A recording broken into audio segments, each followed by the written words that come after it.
कि एक दिन श्री नंद बाबा द्वादशी के दिन जमुना में स्नान करने गए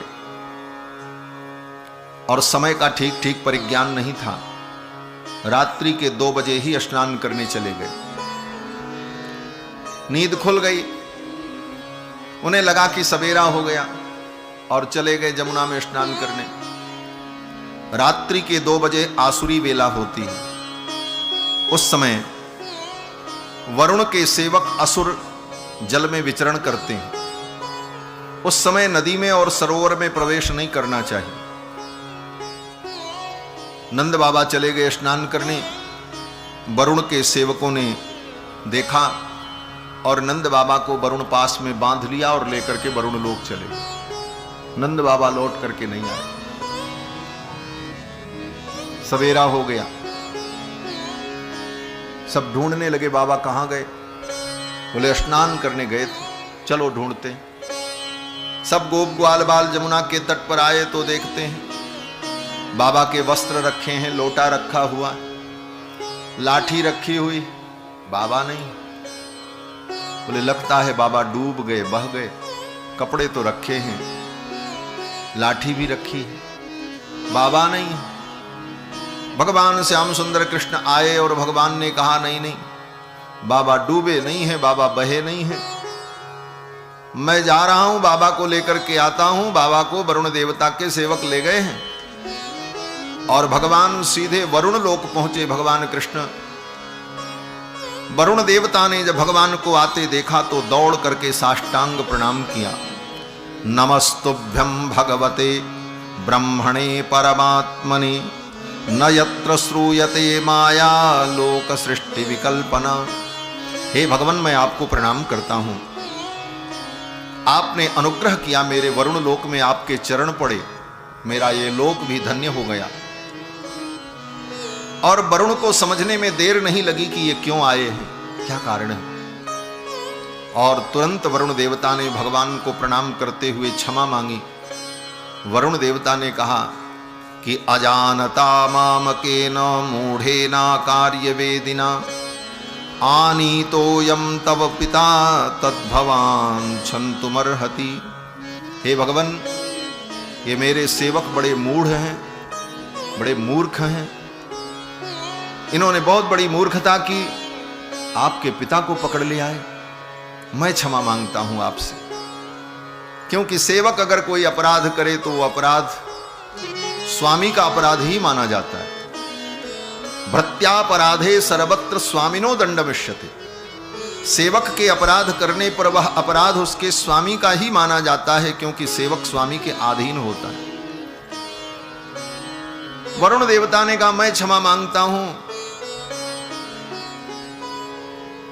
और ये कहते हुए वरुण देवता ने नंद बाबा को वरुण पास से मुक्त करके भगवान को सौंप दिया।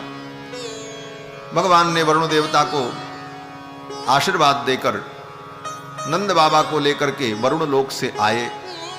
ये घटना जब हुई तो ब्रजवासियों को बड़ा आश्चर्य हुआ। भगवान के सभी सखाओं ने, ब्रजवासियों ने भगवान से कहा कन्हैया, कोई मृत्युलोक का प्राणी किसी दूसरे लोक में चला जाए और वहां से फिर चला आवे, ये बड़ा असंभव काम है, ये तो संभव नहीं है। और तू वरुण लोक गया और बाबा को लेकर के आ गया। और बाबा बता रहे थे वरुण देवता ने तुमको दंडोत की, हाँ, तुम्हारी पूजा की। कन्हैया, तू हमारे बीच में रहता है, खेलता है, खाता है, लेकिन तू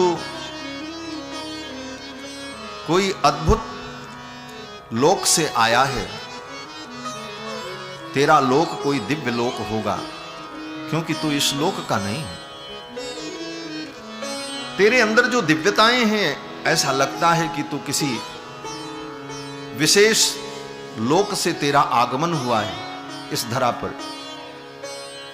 आज मैं जानना चाहता हूं कि तू किस लोक से आया है। बड़ी ही सहजता में ब्रजवासियों ने भगवान से पूछा, तो उतनी ही सहजता में भगवान ने कहा हाँ भैया, मैं जिस लोक से आया हूं, मेरे लोक का नाम वैकुंठ है।